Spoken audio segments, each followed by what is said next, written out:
bis lama banget ya. Udah jam berapa ini? Belum datang juga bisnya. Sabar sedikit ya, sabar sedikit. Oh iya, ngomong-ngomong tentang cerita Roro Jonggrang itu yang tema 8 halaman 62, kamu udah ngerti belum?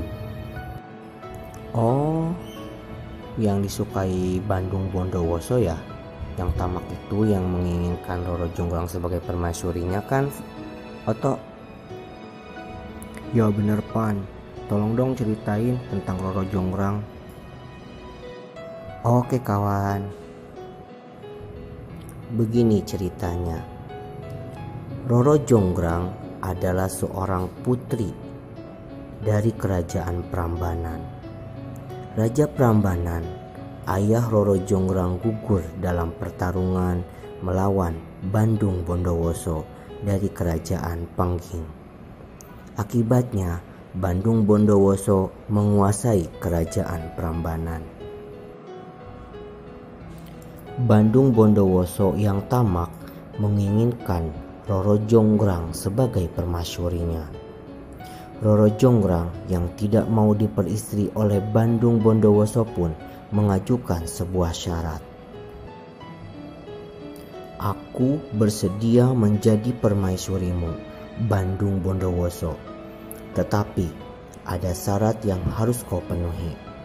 Jika berhasil, aku akan menikah denganmu. Namun, jika kau gagal, izinkan aku pergi, kata Roro Jonggrang. Apapun yang kau minta akan aku penuhi, Roro Jonggrang. Jika aku gagal memenuhinya, aku akan mengembalikan kerajaan ini kepadamu, sahut Bandung Bondowoso angkuh. Aku minta kau membangun 1000 candi untukku.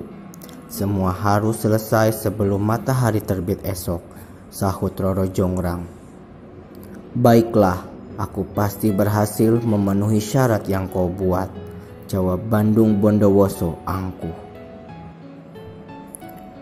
Bandung Bondowoso meminta bantuan pasukan jin untuk membangun 1000 candi. Dalam sekejap bangunan candi mulai tampak. Roro Jonggrang panik. Dia mengadu kepada Bisumi, dayang kepercayaannya. Bisumi mempunyai ide untuk menggagalkan pekerjaan Bandung Bondowoso. Dia segera memerintahkan para dayang untuk menumbuk lesung dan membakar jerami.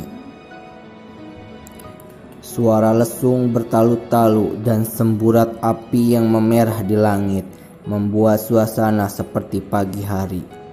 Ayam-ayam jantan berkokok bersahut-sahutan. Mendengar kokok ayam jantan, pasukan jin terkejut.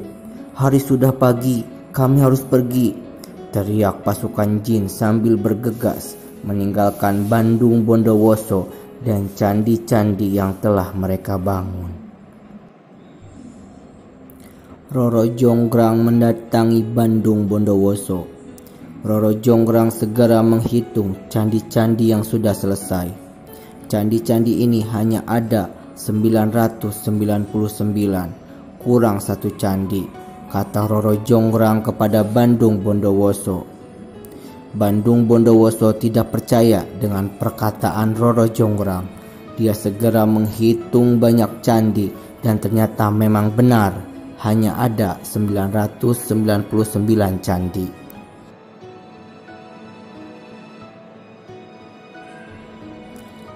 Bandung Bondowoso marah besar. Aku tidak akan kalah, Roro Jonggrang. Aku akan mendapatkan 1000 candi seperti yang kau inginkan. Kenyataannya candi yang kau buat kurang 1. Bandung Bondowoso, kau tetap harus menepati janjimu, sahut Roro Jonggrang. Kalau begitu akan kuubah kau menjadi ke-1000. Dengan kesaktiannya Bandung Bondowoso mengubah Roro Jonggrang menjadi patung batu. Patung itulah yang menjadi candi ke-1000. Candi-candi itu hingga kini masih berdiri tegak di wilayah Prambanan. Begitulah ceritanya. Wah, keren kamu, Van. Terima kasih ya untuk ceritanya. Ngomong-ngomong, Tuh udah ada bisnya, yuk kita naik bis.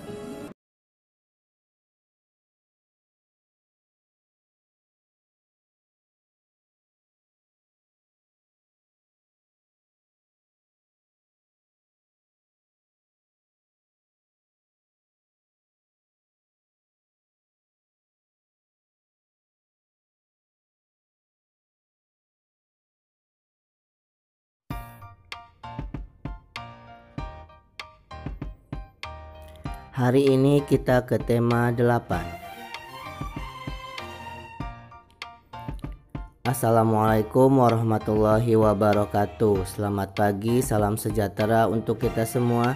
Bertemu lagi dengan Pak Yayat pada tema 8, daerah tempat tinggalku.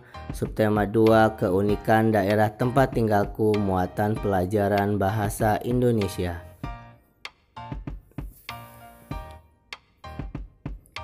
Membaca cerita fiksi. Cerita fiksi adalah cerita yang berisi rekaan atau khayalan pengarang yang tidak berdasarkan kenyataan. Tokoh utama atau juga disebut tokoh sentral adalah tokoh yang memiliki peran penting dalam cerita dan mendominasi cerita. Tokoh tambahan adalah tokoh yang dimunculkan sekali atau beberapa kali dalam cerita.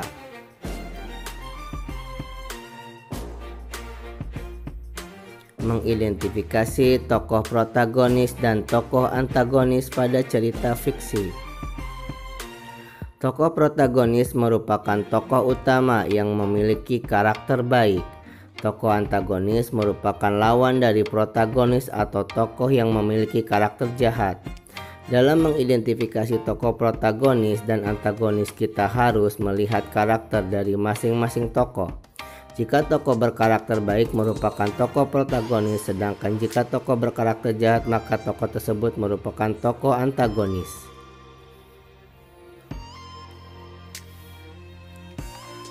Menuliskan tokoh dan sifatnya pada cerita fiksi. Untuk dapat memahami cerita tokoh dengan baik, kita perlu membaca cerita fiksi secara berulang-ulang. Sifat tokoh dapat diketahui dengan menjawab pertanyaan yang berkaitan dengan watak tokoh tersebut. Menjelaskan karakter tokoh pada cerita fiksi.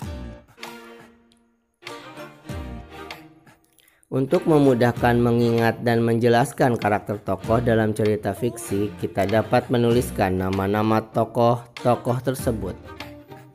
Cerita tokoh tunggal lebih mudah dipahami karena kita hanya fokus pada jalan cerita tanpa harus mengingat banyak tokoh. Selain itu, untuk memahami jalan sebuah cerita, kita dapat mencari kalimat atau kata kunci.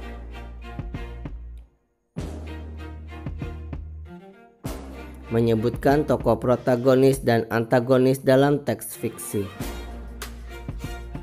Setiap cerita memiliki alur, latar, dan tokoh yang berbeda-beda. Ketiga hal tersebut membuat cerita menjadi enak dibaca. Alur cerita memengaruhi panjang pendeknya sebuah cerita. Menyebutkan tokoh protagonis dan antagonis dalam teks fiksi. Latar menggambarkan lokasi dan waktu cerita tersebut. Sementara itu, kamu juga dapat mengetahui sifat para tokoh melalui kalimat-kalimat dalam cerita tersebut. Selain cerita fiksi, cerita rakyat juga memiliki tokoh. Cerita rakyat biasanya disebut legenda.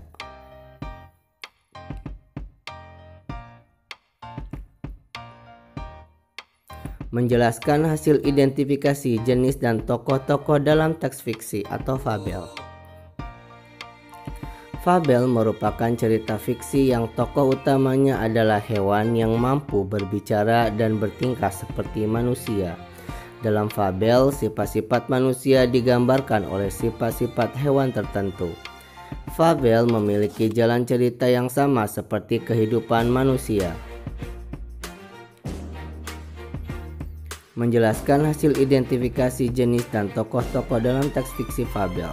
Beberapa hewan dipilih untuk memiliki sifat-sifat tertentu, misalnya kancil melambangkan kecerdikan, serigala menggambarkan keserakahan, burung elang menggambarkan kegagahan, harimau menggambarkan kekuatan dan kesombongan, semut menggambarkan sifat kerjasama. Itu saja yang dapat disampaikan pada tema 8 subtema 2 muatan bahasa Indonesia. Kita ketemu di lain kesempatan. Wabillahi taufiq wal hidayah. Wassalamualaikum warahmatullahi wabarakatuh.